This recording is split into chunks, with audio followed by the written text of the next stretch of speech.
우리는 지난 시간 동안에 비록 저희가 한 주를 건너뛰었지만 그 지난 시간을 생각하면 이스라엘의 초대 왕이라고 할 수 있는 사울과 관계된 여러 가지 기사들, 그리고 그 이후 다윗이 왕이 되어가는 이러한 과정들을 통해서 하나님이 과연 어떤 분이신지에 대해서 살펴봤습니다. 하나님은 어떤 분이신가요? 하나님은 자기 백성을 너무나도 사랑하셔서, 그리고 온전히 사랑하셔서 대신 싸우시는 하나님이라는 사실을 다윗과 골리앗의 전투, 다윗의 또한 전투의 여러 장면에서 우리는 살펴볼 수 있었습니다. 또한 다윗과 요나단 사이의 그 친구의 관계를 통해서 다윗에게 요나단이라고 하는 친구가 있었던 것처럼 우리에게는 하나님이 정말 친구가 되어주시는구나 하는 사실들을 깨달을 수 있었죠. 사람 사이의 친구는 변심이 있을 수 있고 등 돌리는 일들이 있을 수 있으나 하나님께서 우리의 친구가 되어주신다 할 때에 그분은 결코 등을 돌리시거나 혹은 우리를 모른다 하지 아니하시는 분이라는 것을 우리가 살펴봤습니다. 다윗과 요나단의 친구 가운데에 그 장벽이라고 할 수 있는 나이의 차이나 혹은 신분과 지위의 차이나 이 모든 것들을 건너뛰어서 요나단이 다윗을 사랑했던 것처럼 하나님과 우리 사이에는 좀처럼 가까워질 수 없는 그러한 간격들이 있고 또 함께 할 수 없는, 친구라고는 이야기할 수 없는 그런 관계였음에도 불구하고 일방적으로 하나님께서 우리와 친구 되어주신 이 사건들을 이야기하면서 우리가 얼마나 행복한가에 대해서 말씀을 나눴죠. 오늘 말씀을 통해서는 우리 하나님이 과연 어떤 분이신가에 대한 또 한 가지를 살필 텐데 이것은 가장 중요한 한 가지가 될 것입니다. 사무엘서의 핵심이라고도 할 수 있고 또 어떤 분은 오늘 이 사무엘하 7장의 말씀을 사무엘 전체의 신학적인 입장에서 볼 때 심장과도 같다 이렇게 표현을 하기도 했습니다. 더 나아가서 구약에서 가장 중요한 본문을 뽑으라면 아마 이 사무엘하 7장이 아니겠는가 이렇게까지 이야기할 정도입니다. 바로 하나님께서 다윗과 맺은 언약이 기록되어 있기 때문입니다. 하나님께서 맺으신 언약이라고 할 때에 가장 우리의 기억에 많이 남는 그 언약은 바로 아브라함과 맺으셨던 언약이죠. 그것 또한 매우 중요한 약속입니다만, 그러나 다윗에게 와서 다윗뿐만 아니라 그의 왕조 그리고 그의 후손으로 태어나게 되실 예수 그리스도까지의 이야기를 한다면 오늘 이 다윗을 향한 다윗 언약은 너무나도 중요하다고 이야기할 수 있습니다. 본문에 기록된 다윗의 언약은 첫째는 이스라엘을 대상으로, 그래서 한 나라 혹은 국가, 민족적인, 종교적인 어떤 정의를 내려주고 있음이 틀림없습니다. 이스라엘이라고 하는 나라는 어떤 나라인가, 하나님께서 그들을 어떤 나라로 삼으셨는가에 대해서 말이죠. 그런데 그것과 별개로 이스라엘이라고 하는 한 지역적인 나라 별개로 더 중요한 것은 무엇인가 하면 이 다윗의 언약대로 우리의 구세주 되신 예수님께서 후손으로, 이 다윗의 후손으로 오셨다는 이 사실입니다. 왜냐하면 그 예수님께로 우리는 연결되어 있는 자들이기 때문인 것이죠. 예수님께로부터 연결된 이스라엘뿐만 아니라 모든 인류, 모든 구원받은 신자들에게 축복과 소망의 약속으로 여전히 지금도 효력 있는 그러한 하나님의 언약이기 때문에 이 다윗의 언약은 그만큼 지나간 세대에도 저희에게도 앞으로 올 세대에도 매우 중요한 약속이 됩니다. 물론 예레미야에서 밝히고 있는 새 언약도 우리가 또 살펴보겠지만 그 언약 역시 예수 그리스도를 향해 집중되어 있는 것을 보게 되죠. 다윗과 함께 하셨던 하나님의 약속은 곧 여러분과 맺으신 언약이라고도 이야기할 수 있고요. 그 약속으로 인한 은혜 또한 우리 모두의 것인 줄로 믿으시기 바랍니다. 말씀을 경청하시는 여러분에게 하나님이 약속하신 놀라운 축복의 역사가 풍성히 넘치시기를 주님의 이름으로 축복합니다. 네, 오늘 함께 읽은 사무엘하 7장의 내용은 대략 세 가지 주제로 이야기되어집니다. 첫째는 다윗이 하나님의 집을 짓기로 그러한 집을 짓고자 하는 그러한 소원을 품게 됩니다. 바로 이것이고요. 두 번째는 다윗의 이러한 소원과는 다르게 하나님께서 다윗의 집을 지어주는 내용으로 두 번째 내용이 이어집니다. 마지막은 하나님의 약속에 대해서 다윗이 했던 감사 기도가 기록이 되어 있습니다. 이 세 가지로 되어 있습니다. 두 번째, 다윗의 소원과는 다르게 하나님께서 다윗에게 집을 지어주셨다는 것을 좀 더 구체적으로 말씀드리면 다윗과 그의 후손들을 축복하시고 그와 언약을 맺으시는 내용으로 가득 차 있는 것을 우리는 보았습니다. 자, 여러분 혹시 한번 생각해 보셨습니까? 하나님께서 다윗과 언약을 맺으시고 그 다윗에게 그리고 그 다윗의 후손에게 축복을 넘치도록 축복을 하신 이유가 무엇일까요? 한번 대답은 안 하셔도 되니까 아마 이런 이유가 아닐까 한번 잠깐 좀 생각해 보십시오.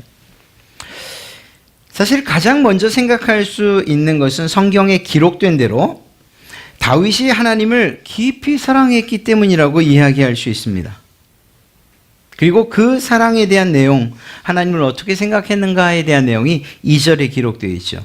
이렇게 기록하고 있습니다. 볼지어다 나는 백향목 궁에 살거늘 하나님의 궤는 휘장 가운데 있도다. 바꿔 얘기하면 나단 선지자 보십시오. 나는 지금 이렇게 화려하고 정말 멋진 백향목 궁전 왕궁에서 사는데 하나님의 궤는 여전히 저 천막 가운데 있습니다. 이거 어쩌면 좋습니까? 이러한 마음. 그 마음에 어떤 다윗의 마음이 깔려 있을까요? 하나님의 그 궤가 성막 가운데 있는 것, 또 그리고 자신은 편안한 곳에 있는 것, 이것에 대한 죄송스러움과 더불어 그 죄송스러움은 하나님을 향한 사랑으로부터 시작됐다는 것을 알 수가 있죠. 장막에 거하실 하나님이 아니야 라고 생각한 그 다윗, 그래서 하나님을 위한 성전을 이제 지어야지 이렇게 마음을 먹었기 때문에, 그렇게 하나님을 배려했기 때문에 하나님이 그와 언약을 맺으신 걸까요? 그러니까 다윗이 무엇인가를 생각하고 그것이 하나님의 마음에 합하고 흡족했기 때문에 그것이 조건이 돼서 하나님이 내가 너에게 복을 주마 이렇게 말씀하신 거냐는 거예요. 실제로 그 당시 고대의 왕들은 자신의 정권을 정당화하고자 자기가 섬기는 신을 위해서 성전을 만듭니다. 신전을 만듭니다. 그리고 그것을 통해서 종교 중심적인 사회였기 때문에 이렇게 지은 신전 건축을 통해서 백성들의 마음을 얻을 수 있었던 거죠. 좀 더 공식화시키면 이렇습니다. 왕이 자기가 섬기는 신을 위해서 신전을 지어요. 그러면 그 신전을 통해서 신의 이름이 널리 퍼져 나가게 되죠. 유명하게 된다는 것입니다. 그러면 그때서야 신이 받을 것을 다 받았으니까 그 보답으로 그 왕에게 복을 주고 또 내 이름을 널리 알렸으니 내가 너에게 고마움을 표시하마 이런 마음으로 그에게 힘도 복도 은혜도 내린다는 거예요. 아니 그것이 실제로 그 당시의 왕들이 신전을 짓는 이유였어요. 신전을 지어서 결과적으로는 복을 받겠다 하는 이런 거죠. 과연 하나님도 이러한 세상의 신들과 다름없는 그러한 이유로 다윗과 그리고 그의 후손들 그들에게 복을 내리신 걸까요? 그 축복의 언약을 맺으신 걸까? 여러분 제가 지금 이렇게 질문을 드렸지만 여러분은 이미 대답을 하셨을 거예요. 그렇게 생각하기엔 좀 이상한 점이 너무 많은데요. 첫째요. 그 부족한 게 뭔가 하면 여러분들이 생각하시는 바대로 가장 중요한 것은 다윗이 하나님을 위해서 지금 성전을 짓지 않았다는 거예요. 성전을 지었다면 하나님께서 그 지은 성전을 보고 야, 네가 나를 사랑하더니 이렇게 성전을 지었구나. 고맙다. 내가 너에게 복 주마. 이렇게 말씀하셔도 아무 이견이 없는데 사실 다윗은 실제로 성전을 짓지 않았어요. 그냥 마음만 있었어요.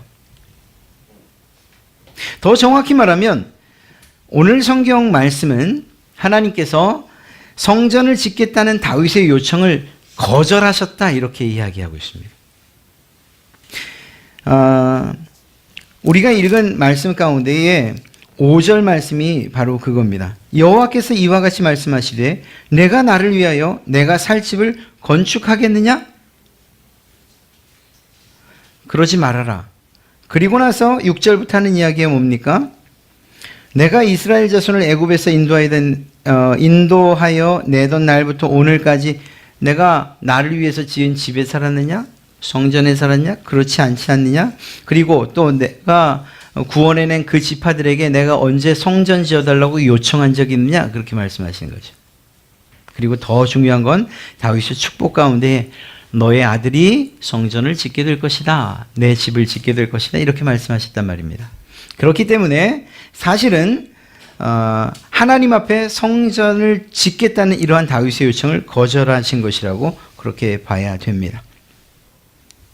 또한 오늘 이 7장의 시작을 살펴보면 1절에 무엇이라고 이야기하는가? 여호와께서 주위의 모든 원수를 무찌르사 왕으로 궁에 평안히 살게 하신 때라고 기록하고 있어요.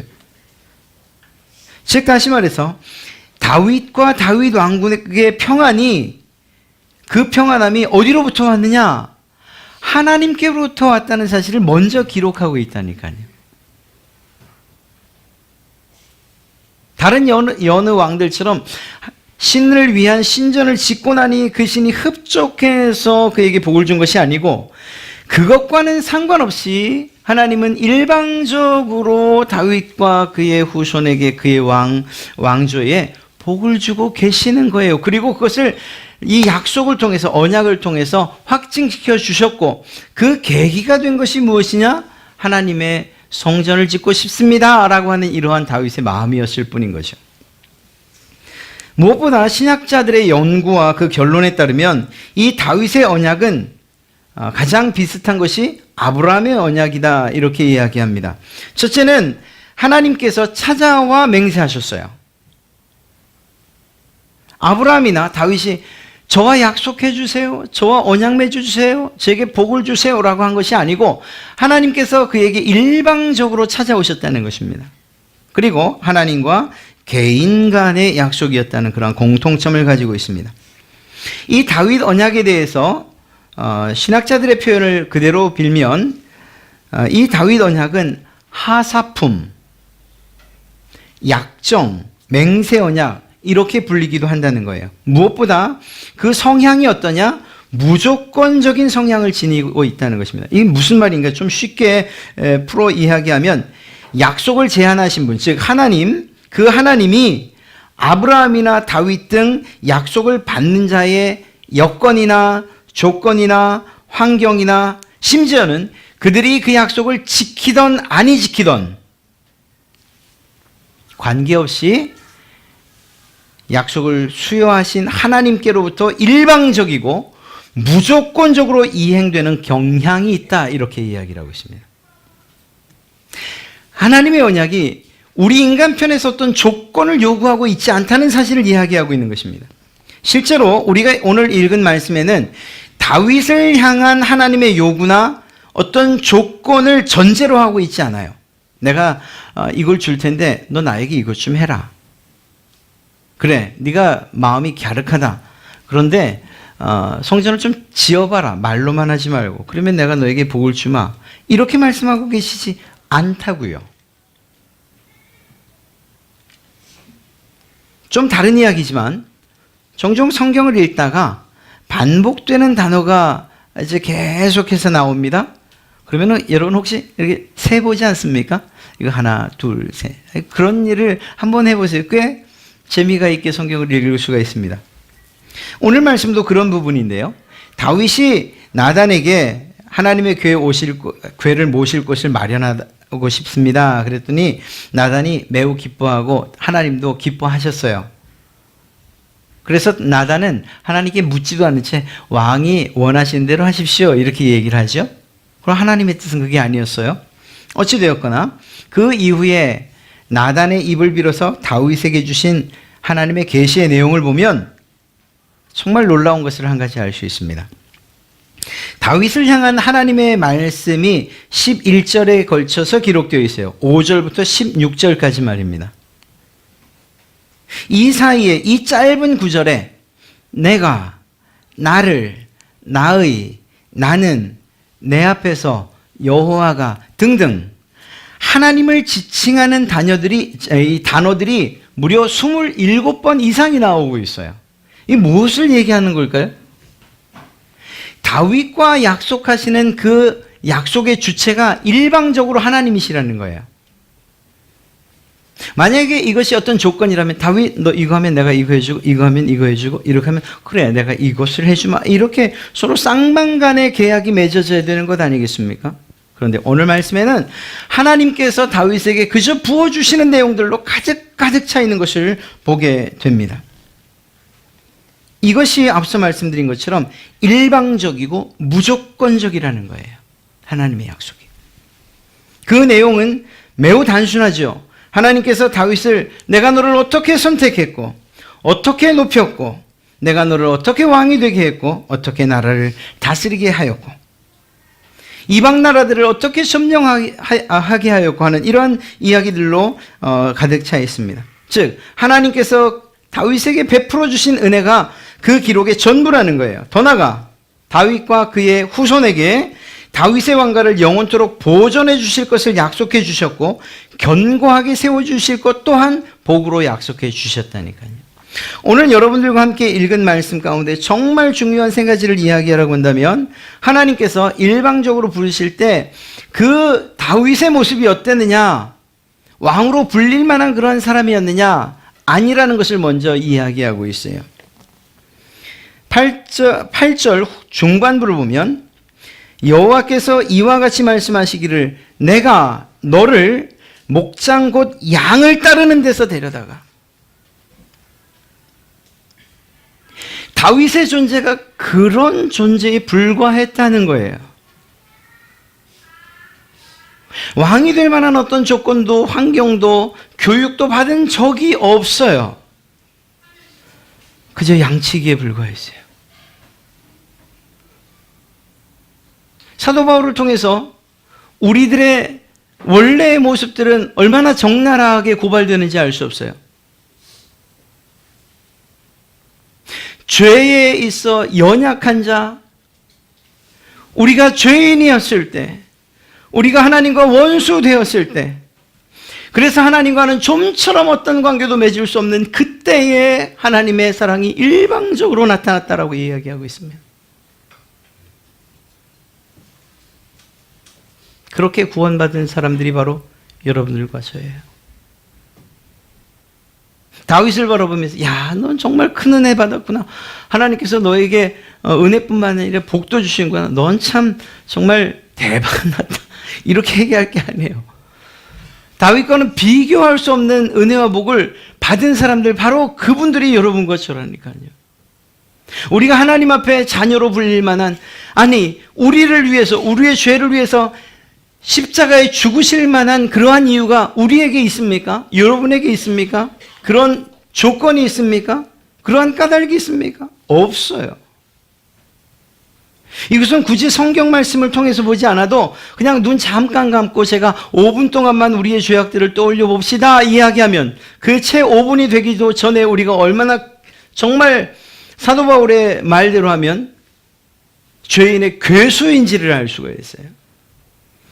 이런 내가 어떻게 하나님의 자녀가 된다고, 어떻게 백성이 된다고, 어떻게 천국 백성이 된다고 이야기할 수 있을까 싶은 것들이 우리 마음 가운데 마치 이 부유물을 막 휘저어놓은 것처럼 붕 떠올라서 좀처럼 그곳에서 희망을 볼 수 없을 거예요. 그럼에도 불구하고 하나님의 사랑이 우리에게 베풀어진 거예요. 다윗에게 베풀어졌던 것처럼. 또한 하나님께서 그저 양을 다른 데서 데려다가 그것으로 끝난 것이 아니고요. 9절 말씀을 보면 내가 가는 모든 곳에서 내가 너와 함께 있어. 하나님이 지금 이후에 약속해 주신 모든 내용들을 보면 하나님께서 내가 너와 함께 있겠다라고 하는 말씀들을 풀어놓은 것에 불과해요. 내가 너와 함께 있어.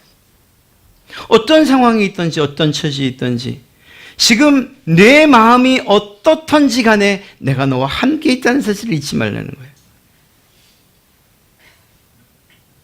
우리가 심지어는 모든 것들이 다 잘 돼서 교만해지는 그 순간에도 우리와 함께 계시고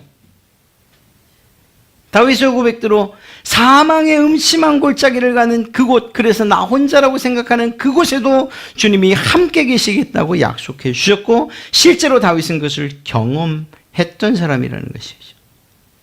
여러분들에게도 그러한 경험이 있지 않으십니까?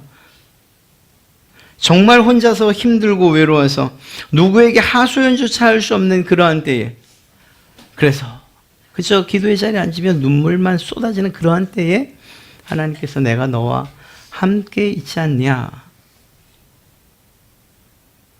혹은 아무 말 없이 뒤에서 품으시는 그러한 주님의 손길을 느끼지 않으셨습니까? 또 때로는 우리가 승승장구해서 모든 것들이 다 잘 된다 할 때 마치 비수처럼 우리의 마음 가운데 쿡 박히며 내가 너와 함께 있음을 왜 잊느냐라고 하는 이런 음성 들으신 적 없으십니까? 하나님의 은혜가 우리에게 베풀어지고 있다는 사실을 잊지 말라는 거예요. 그분이 은혜의 주인공 되시고 주인 되시는 그분께서 여러분과 함께 계시다는 사실을 잊지 말라는 것입니다. 또한 약속하셨죠. 내 모든 원수를, 너와 함께 있어 내 모든 원수를 내 앞에서 멸하였다, 이렇게 이야기하고 있습니다.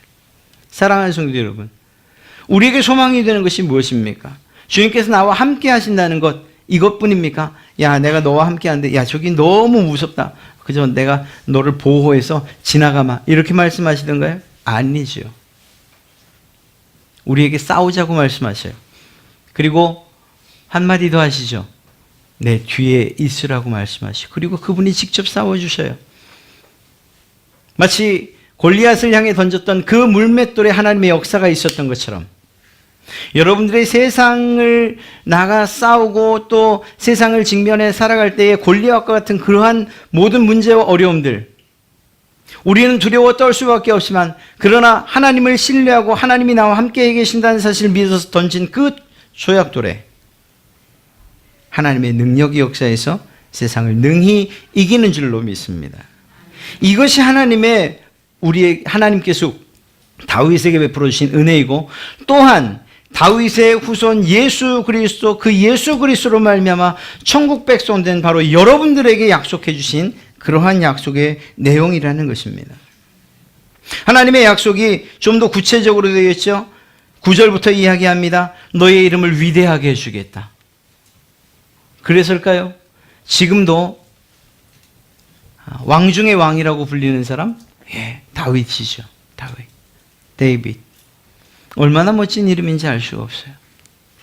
뿐만 아니라 내가 내 백성 이스라엘을 위해 한 곳을 정해 심으리라.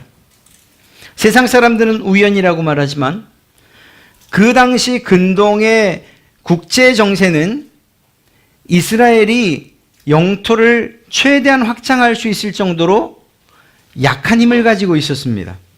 그래서 다윗과 솔로몬의 때가 그토록 평안할 수 있었던 거예요.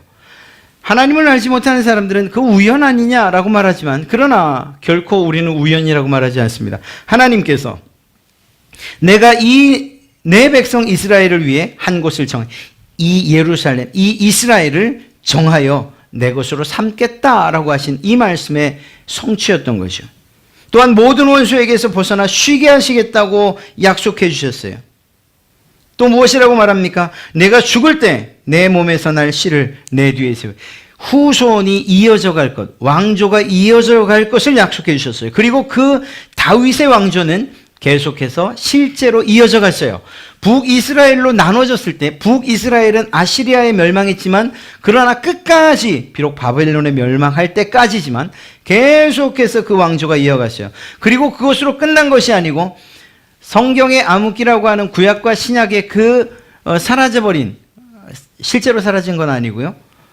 그 역사 가운데서도 여전히 다윗의 언약은 시행되고 이행되다가 누구에 의해서 그것이 완성되었습니까? 바로 다윗의 후손 예수 그리스도로 말미암아 완성되었다니까요. 하나님의 약속이 그렇게 이어져 간 것입니다. 그리고 무엇이라고요? 다윗의 씨앗이 여호와를 위하여 집을 세우리라. 너의 아들 솔로몬이 나를 위해 집을 세울 것이다. 실제로 그것이 이루어졌고요. 그리고 무엇이라고? 하나님이 말씀하십니다. 솔로몬, 내가 그에게 아버지가 되고 그는 내게 아들이 되리라. 네가 내 아들이었던 것처럼. 이렇게 약속을 해주셨어요. 그리고 무엇이라고 말합니까? 내 집과 내 나라가 내 앞에서 영원히 보존되고 왕위가 견고하리라. 그 견고한 왕위는 예수 그리스도에게로 이어졌고, 그리고 그 왕위는 결코 흔들림 없이 더 높이 지켜 세워져서 세상 마지막 심판날에 우리를 심판하실 왕으로 예수 그리스도가 그 왕위를 이어가고, 또한 그 왕위의 성취가 바로 예수 그리스도이시며 그 왕과 함께 우리가 다스릴 자가 될 것이라고 또한 약속해 주셨다는 것입니다. 우린 두 가지를 기억해야 됩니다. 첫째는 다윗의 인생의 모든 주인공, 그 주인공은 하나님이셨다는 사실이에요.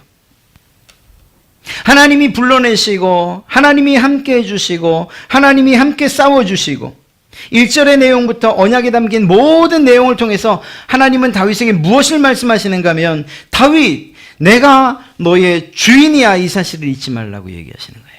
오늘날도 여러분에게 똑같이 말씀하셔요. 여러분들의 이름을 불러오면서 누구누구 내가 너의 주인이야, 이 사실을 잊지 마라 라고 얘기하셔요.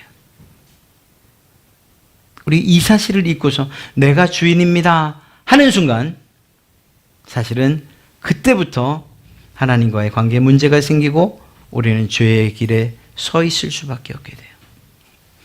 더 중요한 두 번째는 무엇인가 하면 하나님의 약속이 변함없다는 사실입니다. 하나님께서 다윗에게 하신 이 약속은 일방적이고 무조건적이었지만 그럼에도 불구하고 변함없이 영원한 약속이라는 거예요. 다윗의 이야기는 승승장구하는 것으로 끝나지 않습니다. 저희가 이제 여러분들이 8장도 또 9장도 또 10장도 이렇게 읽어보면, 그러면 다윗의 승승장구에 관한 정말 이기고 승리하는 내용들이 10장까지 가득 차 있어요. 그런데 11장으로 넘어가면서 다윗은 밧세바 사건을 맡게 됩니다. 그의 인생에 오점과도 같은 것을 남기게 돼요. 그런데 그것으로 끝났냐? 아니에요. 왕이 된 이후에도 수없이 많은 굴곡의 시절들을 지나가는데 가장 가슴 아팠던 것은 그의 아들 압살롬이 아버지인 자신을 반역하죠. 그리고 그 아들에게 쫓겨다니기 시작해요. 그 즈음에 계속해서 반란의 무리들이 일어나요. 여러분, 그리고 또 다윗의 말년을 좀 살피면 정말 가슴 아픈데, 정말 온화하고 그리고 성군이라고 얘기했던 그 다윗이 자기의 마지막 유언을 통해서는 자기와 등을 돌렸던 사람들, 솔로몬의 왕조의 위험 요소가 된다고 하는 그러한 사람들, 그 원수들을 남기지 말고 모두 숙청하라고 유언을 남겨요. 얼마나 안타까운 일인지 알 수 없어요. 무슨 말인가 하면요, 결론이 뭔가 그렇다는 거예요. 다윗은 변한다는 거예요. 처음 하나님과 가졌던 그 생각이 마음에 있지만, 그러나 세상을 살면서 변할 수 있는 것, 그것이 다윗이었다는 거예요. 무슨 말인가 하면 사실은 아브라함도 그랬고요. 모든 인간들이 다 그렇다는 거예요. 이 모든 인간들의 여러분의 이름을 빼지 마십시오. 우리도 마찬가지예요. 우리도. 지금은 하나님께서 주시는 은혜가 너무 감사해서 하나님 찬송합니다. 하나님만이 저희의 왕이시고 주인이십니다. 그러나 우리가 정말 세상을 살아가다 어려운 일들을 당하고 그리고 넘어지고 정말 좌절할 때에 우리의 입에서 나도 모르게 툭 튀어나온 소리가 뭐예요? 주님 계십니까? 하나님 저를 정말 사랑하기는 하신 겁니까? 내게 왜 이런 일이 일어나는 건가요? 이것이 우리의 고백이 아니었습니까? 의지와 상관없이 그렇게 툭 튀어나오는 이야기들이 얼마나 많았던 거예요. 그러한 순간들이. 그런데 너무 감사하게도 변함없는 한 분이 계신데 그분이 하나님이세요. 그리고 그분이 우리에게 약속하자 이렇게 말씀하셨던 거예요. 그 약속은 이스라엘의 반역과 배반의 역사, 흥망성쇠의 역사 가운데서도 변함없이 성취되었습니다. 개인의 인생사, 그 굴곡 많은 인생사 가운데에서도 여전히 변함없이 여러분들에게 이행되고 성취되었어요. 이유가 뭘까요? 하나님께서 그 약속과 언약의 주인공이 되시기 때문인 줄로 믿습니다. 그 하나님께서 여러분들에게 신실함으로 변함없는 약속을 이행해 가신다는 거예요. 우리의 형편이나 상황, 우리의 조건과 상관없이 말입니다. 심지어는 우리가 하나님과 원수되었을 때에도 그 하나님께서 그래도 내가 널 사랑한다. 내가 그 확실한 증거를 보여줄게. 내가 내 아들을 널 위해 십자가에 못 박지 않았니. 그 예수 그리스도의 오심, 그분으로 성취되었던 것을 알 수가 있습니다. 참 감사한 것은 우리가 읽진 않았습니다만 7장의 후반절 바로 18절부터 기록된 다윗의 반응이에요. 저는 여러분들이 이러한 반응으로 하나님 앞에 서기를 정말 진심으로 축복합니다. 다윗이 하고 있는 이 기도의 주인공은 과연 누굴까요?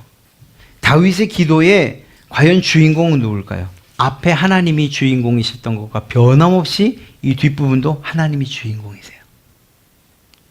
그래서 이 기도 안에 담겨있는 세 가지를 이야기하라고 하면 18절부터 20절 사이에 하나님에 대한 경외심, 두렵고 떨리는 마음으로 하나님을 섬깁니다 하는 이러한 내용을 기도에 담고 있어요. 두 번째는 뭔가 하면요, 하나님의 약속과 언약에 대한 감사의 내용을 21절부터 24절까지 담고 있고, 이러한 언약에 대한 간구를 또한 마지막에 담고 있습니다. 25절부터 29절. 이런 것들을 구분하지 않고라도 그저 이것을 정말 하나로 뭉쳐서 한 주제로 이야기하라, 다윗의 기도의 내용을. 그것은 바로 은혜에 대한 감사예요. 다윗의 마음을 노래로 표현하면 은혜에 관한 그러한 찬양들이겠죠. 뭐 예를 들면 이런 거겠죠. 나를 지으시니가 하나님, 나를 부르시니가 하나님, 나를 보내시니도 하나님, 나의 나 된 것은 다 하나님의 은혜라. 다윗의 마음이 그렇지 않을까요? 나의 달려갈 길 다 가도록, 나의 마지막 호흡 다 하도록, 나로 그 십자가 품게 하시니 나의 나 된 것은 다 하나님 은혜라. 이것이 우리의 마음이어야 하지 않겠냐는 거예요. 한량없는 은혜, 갚을 길 없는 은혜, 우리의 삶을 애워싸는 그 하나님의 은혜, 주저함 없이 이 땅을 밟음도 나를 붙드시는 하나님의 은혜다. 하나님의 은혜가 아니고서는 우리가 이 자리에 있을 수 없다는 것을 고백하는 것, 그것이 다윗의 마음 아니었겠습니까? 또한 여러분의 마음이시리라 믿습니다. 다윗은 자신의 삶의 모든 것이 하나님의 은혜라고 찬양하고 있는 거예요. 어찌 다윗만 그렇겠습니까? 우리의 삶도, 여러분의 삶도, 저의 삶도 하나님의 은혜가 아닌 것이 없음을 우리는 알고 있는 것을, 이 은혜를 감사하는 것이 마땅합니다. 다윗이 그 은혜를 알았고 그 사랑을 알았기 때문에 하나님이 계시는 그곳에 대한 번민이 일어났던 거예요. 하나님이 추위를 타시는 분도 또 그 작은 성막이나 또 휘황찬란한 성전에 거하실 만한 분이 아닌 것을 알았지만, 그러나 그 하나님에 대한 우리의 갚음, 자기 자신이 하나님의 그 은혜에 대한 갚음을 생각하니 그것이 이러한 모습으로 그 괴를 모실 곳이 필요하다는 이러한 마음으로 생겨난 거죠. 제가 주중에 어떤 정말 존경하는 원로 목사님이 한 분을 만났어요. 그분이 지금 현대 교회를 생각하며 내린 결론이 전부 어린아이 같다, 걸음을 갓댄 아이들 같은 교회와 성도들이다, 이렇게 얘기를 하셨어요. 전 좀 많이 놀랐어요. 왜냐하면 우리나라에 있는 교회들 정말 굵직굵직한, 그리고 큰 사역과 일들을 많이 하는 교회가 얼마나 많아요. 또 하나님의 말씀에 바르게 서서 가르치는 그러한 열정 있는 목사님들이 뭐 전부는 아니겠지만 그래도 대부분이 다 그렇지 않습니까? 그렇다고 한다면 거기에서 절망을 이야기하실 것이 아니고 좀 더 희망적으로 양육이나 혹은 교육이나 이런 부분들을 얘기하시면 좋겠는데 아예 그냥 노골적으로 어리다, 젖먹이 수준이다 이렇게 얘기하시는 거예요. 저희 아버님 연배가 되기 때문에 제가 좀 살짝은 거부감이 좀 있었어요. 그렇게까지 평하셔야 되느냐. 근데 이유는 한 가지였습니다. 받을 줄은 알고 달라고는 하는데 내가 무엇을 드릴까요 하는 것에 대해서는 없다는 거예요. 제 이 말씀이 여러분들에게 오해가 되지 않길 바랍니다. 우리 교회 뭐 당장 어떤 것들이 필요하다고 말씀드리는 게 아니에요. 그냥 하나님과 여러분들 사이의 관계에서 그것을 한번 좀 깊이 생각을 해보시라고요. 우리가 하나님의 은혜를 깊이 곱씹을 수는 있어요. 추억할 수도 있고 기억할 수도 있고 그래서 하나님의 은혜가 참 크다 이렇게 말하는 성도들이 대부분이에요. 지금 이 자리에 계신 분들이 다 그렇게 오늘 말씀을 통해서 고백하셨을 거예요. 그렇다면 비록 우리가 무지몽매하고 약하고 연약해서 하나님 앞에 그 약속을 지키지 못할 만큼의 그러한 자라 할지라 하더라도 다윗이 지금 했던 이런 정도의 마음, 내가 하나님을 위해서 무엇을 해드려야 할까 하는 이러한 하나님께 드림에 대한 이야기 혹은 그런 생각들을 과연 해보셨습니까?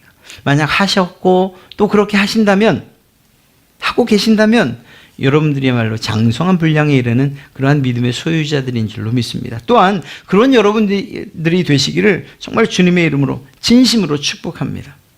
하나님의 약속이 있은 이후에 다윗의 기도가 그 내용이었다니까요. 하나님의 은혜에 감사하는 것. 실제로 성전을 건축하기 위한 모든 재료는 다윗이 다 준비해요. 다윗이. 여러분에게 하나님이 여러분들에게 주신 것 외에 더 큰 것들을 달라고 하시는 그런 분이 아니시죠. 첫째는 하나님이 부족함이 있는 그런 분이 아니시고 욕심 있는 분도 아니시고 오히려 하나님의 것을 여러분에게 주길 원하시는 분이라는 것을 우리가 잘 알잖아요. 그렇다고 한다면 이러한 다윗의 마음으로부터 시작하세요. 하나님, 제가 하나님께 무엇을 해드릴 수 있을까요? 하나님, 제게 무엇을 요청하십니까? 제가 할 수 있다면 무엇을 해드릴 수 있고 또 무엇을 해드리길 원하시나요? 간단한 질문이지만 그러나 그 질문 하나를 통해서 하나님의 마음에 합한 자, 정말 하나님의 은혜를 아는 자, 그리고 그 하나님의 은혜를 갚아나가는 자로 하나님께서 여러분들을 높이시고 존중하시고 오늘 다윗에게 하셨던 이 약속, 비록 그 핵심은 예수 그리스도 그분의 약속의 성취이지만 그러나 이 안에 나타난 소소한, 그래서 이 마지막 절에 말하는 것처럼 29절에 말하는 그러한 간구와 그러한 소원들이 여러분에게 반드시 성취되길 바랍니다. 다윗이 이렇게 고백하죠. 이제 청하건대 종의 집에 복을 주사 주 앞에 영원히 있게 하옵소서. 주 여호와께서 말씀하셨사오니 주의 종의 집이 영원히 복을 받게 하옵소서. 아멘. 이러한 고백과 이러한 기도가, 이러한 간구가 정말 하나님 앞에 드리는 여러분의 간구가 되시기를 주님의 이름으로 축복합니다.